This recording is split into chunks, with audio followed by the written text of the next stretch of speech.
Hello and welcome back to Birdeye Live, the show dedicated to the digital transformation of local businesses everywhere. I'm your host, Justin Meredith, and join me as we learn from industry experts about the how and the why for taking your business online and claiming the most valuable real estate on the internet, the first page of Google. And if you're tuning in live, please feel free to say hello in the comments. We'd love to hear where you're tuning in from. We are here live. And today we are going to be taking a look back at some of the top insights and moments from our most recent webinar with local SEO expert and platinum level Google business profile expert, Joy Hawkins. And this was a recent webinar that we had with Joy just last week. And in that webinar, we discussed everything from what's actually changing in local search as AI is reshaping how Google's portraying the results, the impact of various AI search engines like ChatGPT. We separate the hype from reality, and we talk about why visibility may be getting harder for some businesses, even if their rankings are staying the same. There's a lot that's been happening in the world of local search and digital marketing, and Joy did an excellent job of giving us some of the best insights that we've had so far this year. Especially, she covered a lot of things that not a lot of people are talking about. And so today we're going to take a look at some of those highlights. But before we jump into those, I'd like to bring my co-host for today's episode, Sirit Singh. Welcome, Sirit. Happy to have you here. I understand that you've got some highlights from the discussion that you want to play for us and walk us through. Absolutely. Thank you so much for having me, Justin. And I'm really excited to walk through these moments with you because Joy clarified, what is actually changing in local search right now, which is a gray area for a lot of businesses, right? Yeah. To get started, Joy explains, like you mentioned, the hype versus the reality when it comes to AI search, right? Is ChatGPT really driving that much traffic to local businesses? Or, where should businesses be focusing their efforts on right now? She breaks it down here in this webinar. So I think let's start with that because a lot of people are feeling confused about where to focus their energy right Definitely. now. So Definitely. here's joystick.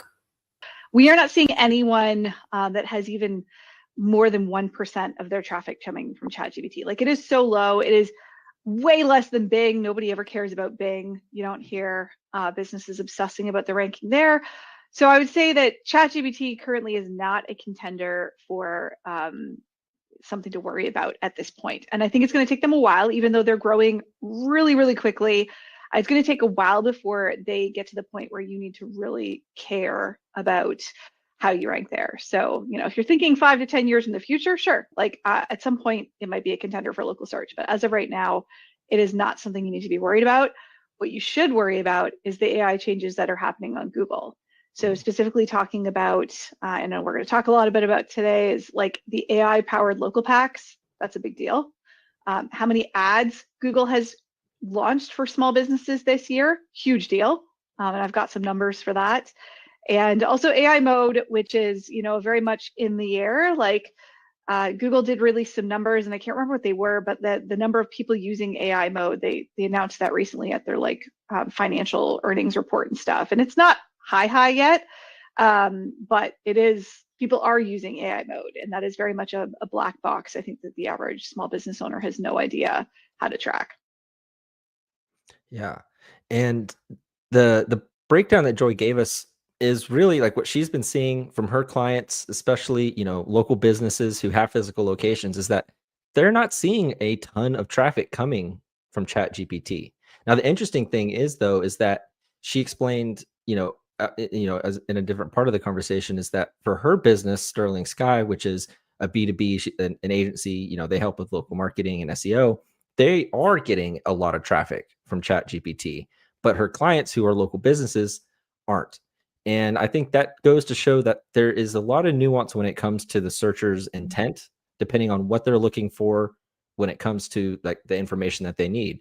Maybe, for somebody who's looking for marketing and SEO help, they go to ChatGPT first, and then they're like, well, is there an agency that can help me with this? Whereas maybe with the local business, it's a little bit more direct. And so they just go to Google, or they go to, Google Maps. And so it's really interesting to see that, because right now there's a lot of hype around like, oh my gosh, how do I show up on ChatGPT search? And like, am I gonna lose out on the rankings? And I want to be here early. And from the data that Joy's seeing, like, that's just not quite the case yet. And in reality, Google is still the king. But there are a lot of changes happening on Google, especially around the local map pack, that businesses need to be paying attention to. And so hopefully Absolutely. we can see it, she'll explain a little bit more about that too. Absolutely. You are 100% right in saying that the real changes are actually coming from Google and the updates that they're making in their local pack. So for this, I actually have two really insightful clips that I want to play back to back. So in the first clip, Joy explains the traditional local pack and how businesses have been, displayed in search results so far. And the second clip that we see, she's in that she's going to break down the AI local pack and the impact that it's having on businesses today. So this sort of gives us the baseline that we need before we talk about the bigger shifts. So let's go to the first clip. Cool. All right. So this first one, just to confirm, this is the one where she's explaining what the traditional local pack has Yes. looked like for people. Okay, cool. Let's take a look. Fine. Can you give us a quick definition of what the local pack is and break it down? Sure. Like, what are people seeing here? Yeah, so normally when you do a search on Google, and I think you may have a screenshot of this too, like you get a traditional local pack that has 3 businesses in it. On mobile, you're usually getting a call button. It links to their Google business profile, and there's 3. So what is different about this is this will be labeled as AI overview at the top. Yeah, so here you go. In the middle here, that's a traditional 3-pack, right? Or local pack. And then that's what it looks like on desktop on the right. So on desktop, you get the website icon, the directions icon. On mobile, usually you get a call button, and there's yeah. Awesome. Okay, and then we've got another clip here that Yeah. sort of explains what people like, what she's starting to see now in the AI Yeah. local pack. AI local pack. Yeah. Okay, let's see. So, but 7% of the queries for everything we are running for all of our clients, we are seeing these AI local packs, but it was 0 4 weeks ago. Like, so, and I was also originally only noticing it in certain industries. Now we're seeing it in tons of different industries. Definitely the most prominent in lawyers, but like there's lots of other industries where they were not there before, and now they're there. It is only on mobile. It is usually for terms, not always. Usually, you more likely are going to see it if you enter in a city with your search. So, for example, in this case, child custody lawyer in Milwaukee would be more likely to trigger one than just child custody lawyer. Only the US as of right now. But I think the reason why most people are unaware these exist is because they're usually doing a lot of their searches at work from their computers. These are not on desktop. These are only on mobile as of right now. And I think there's a couple substantial things and reasons why you should care. The order of the businesses, totally different than the traditional local pack. And to be clear, this replaces, for most searches, the local pack. Like there's no local pack. This is there instead. We've seen a few where there's 2, which is weird. Like it's the traditional local pack and then an AI powered local pack, which is wild.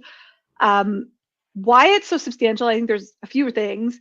There's no call button. So we are seeing for clients that have this rolled out, a drop in calls, like 100% big drop in calls, big drop in clicks as well to their website. The other problem is that it shows 1 to 2 businesses, no longer 3. It's either 1 or 2. So I asked Places Scout, who is the ranking tool that we use, to run through all of our reports. And I said, can you tell me, given all the reports that we have for clients, how many unique businesses these AI packs show versus like normal 3-packs? So when he summed it up across every report, regular 3-packs were showing 18,330 different unique businesses. When AI packs were present, it was 5,934 unique businesses. Again, there's only 2, right? And then also they work differently. So way less businesses are visible with these than our traditional 3-packs. And I think the removal of the call button honestly just helps Google's bottom line, because guess where the call buttons do still exist? In the ads. Yeah. So this is really interesting, because now we are seeing this shift from these traditional local 3-packs that would show, up to 3 businesses it would have the call button, the website button, it'd have these CTAs. And now what Joy is saying is that we're starting to see these AI local packs. And the interesting thing too right now is that we're seeing them on mobile. And most marketers, when you're doing your SEO tasks and you're trying to do some research and you're trying to, figure out where you're showing up, a lot of the times, most of the time, you're doing this on your laptop because you're at work, you're at your desk, you're doing this on desktop. And what she's saying is like, this is happening on mobile. And so it's something that people are completely missing because they're just not using it, right? Like they don't really think to, they're just using it on desktop. So this is something that's happening on mobile where honestly, a lot of people, that's where their searching happens, especially for local intent. If you're just on your phone, you're sitting on the couch, you're looking for something, you need to schedule a haircut, you need to find a child custody lawyer, like with the example that she gave. It's one of those things that just gets completely missed. And the weird thing is that this is not showing 3 businesses, it's showing fewer businesses. She was saying like they did a study where they had a bunch of searches, and when they added all these searches up and they totaled the number of businesses that were shown, there was like 18,000 businesses that were shown for the traditional 3-pack. So whenever the traditional 3-pack showed up and they summed it all up, it was 18,000 people. But for the searches that only showed the AI local pack, it was something like 6,000. So fewer businesses are showing up, and those CTAs, like the call buttons, are not showing up. And so people are seeing, depending on the industry. And that's another thing, is that these searches and stuff, it's small and this is early, but it's starting to, she's saying that she's starting to see this more, is expanding. But for certain industries and certain types of searches, this is starting to show up more and more. So I think it's something to pay attention to. But the interesting thing is that these AI local packs don't have that call button, and they don't have that website button or those CTAs. So within those industries that she's seeing this, she's seeing way fewer calls, way fewer clicks. But as she says at the very end, the one place where those CTAs are still showing up is in the ads. In the ads, absolutely. And that you've just perfectly set me up for my next clip, where Joy sort of breaks down what's happening on the paid side of local search in even more detail. So let's play the clip. Yeah. Things. I'll talk about ads first.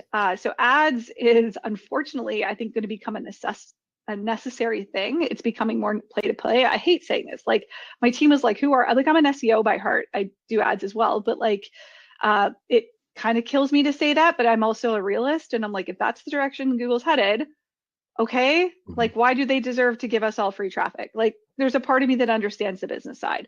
So what we have noticed in the last year, in 2025, the amount of times that those local pack ads show up. So actually I think you had a picture of them on the previous screen. So there on the previous screen, you had a local pack on desktop with an ad at the top. So, and then there's one in the middle.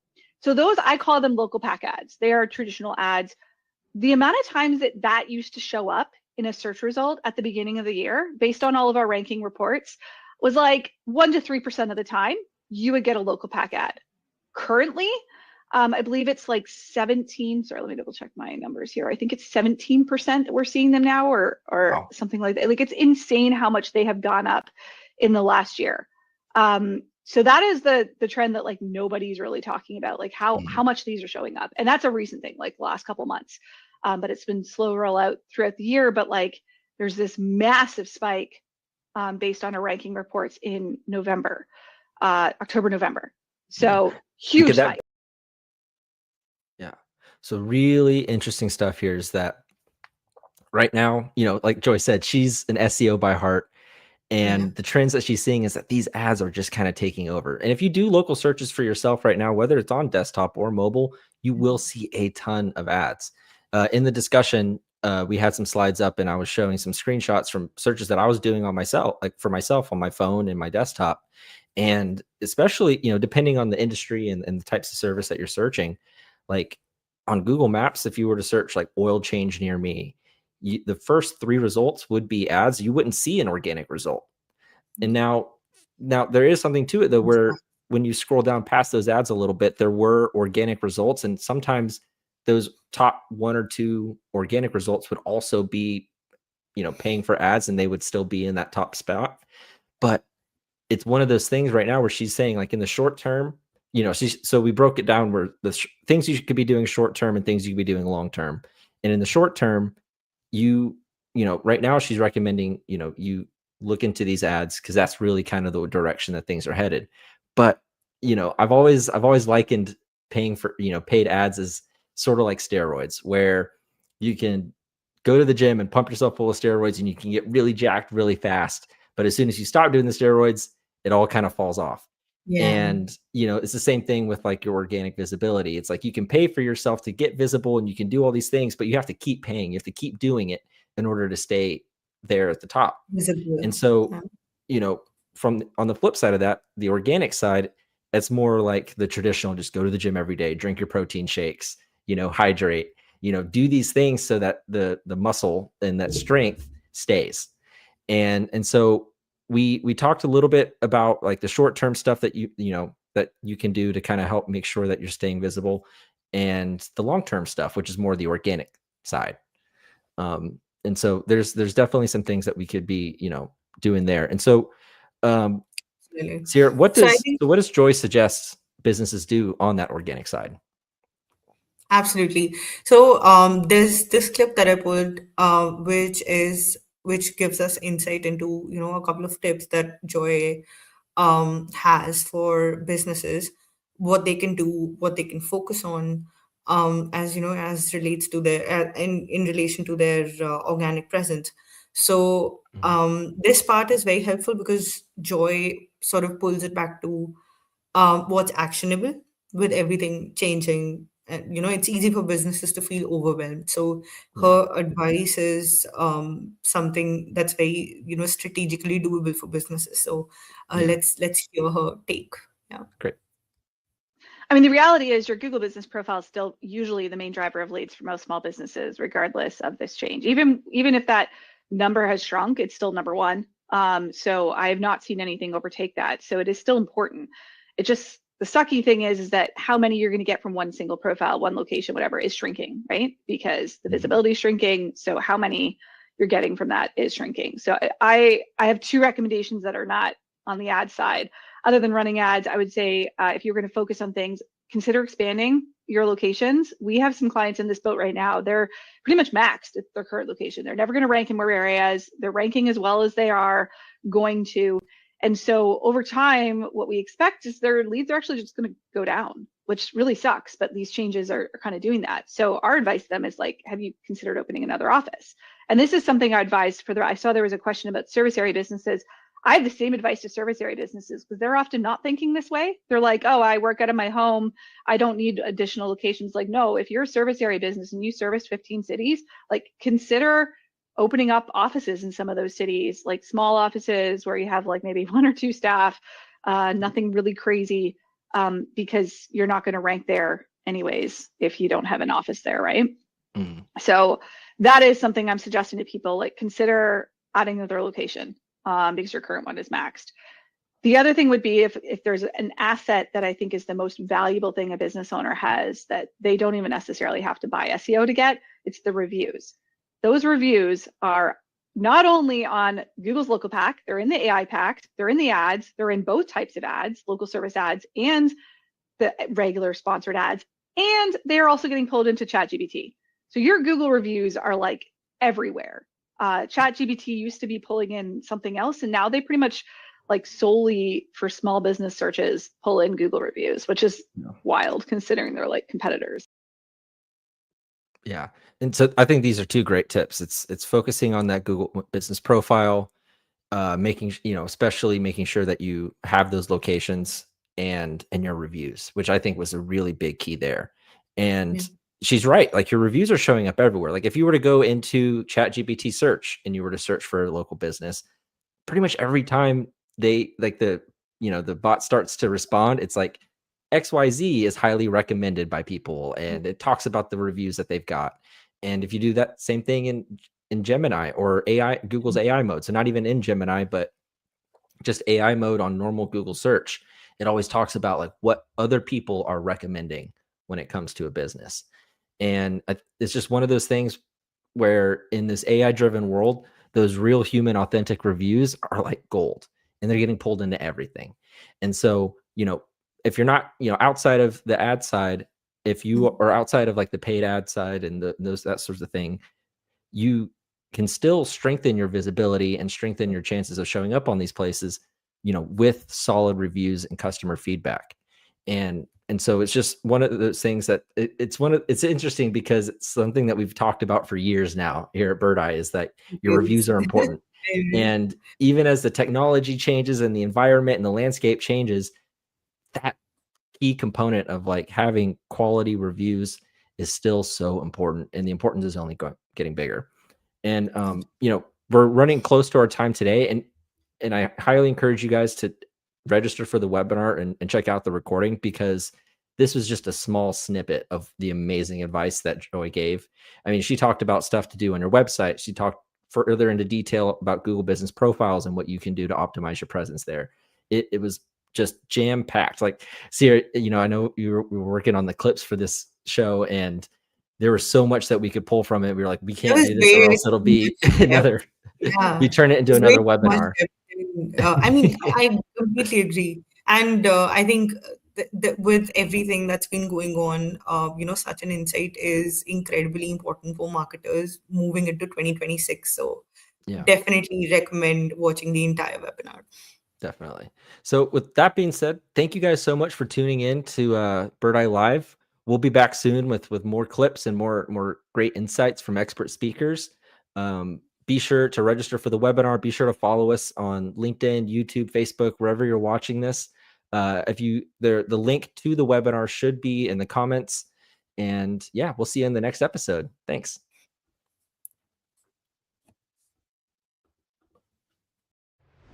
You're curious about using AI, but you don't want AI that puts your brand at risk. Because if the communication is inconsistent and non-compliant, you risk losing customers' trust. So, how do you authentically expand your hyperlocal business? Meet brand and industry AI from Birdeye. Your own custom AI models built to reflect your brand voice, understand your industry, and adapt to every location. Brand AI captures your unique voice. Industry AI brings the correct context. Together, they train AI agents that act on your behalf, consistently, intelligently, and always on brand. These AI agents don't just personalize content, they deliver outcomes that matter to your business. AI agents trained on brand and industry AI know the regulations that matter and respect them by design. Leading businesses across all industries are adopting AI built for them. And for teams managing hundreds of locations, custom LLMs tuned to the brand and industry redefine scale and consistency. This is not just automation. It's AI that speaks your brand and understands your industry. Your brand, your industry, your market. AI that acts for you on your terms. This is Brand and Industry AI.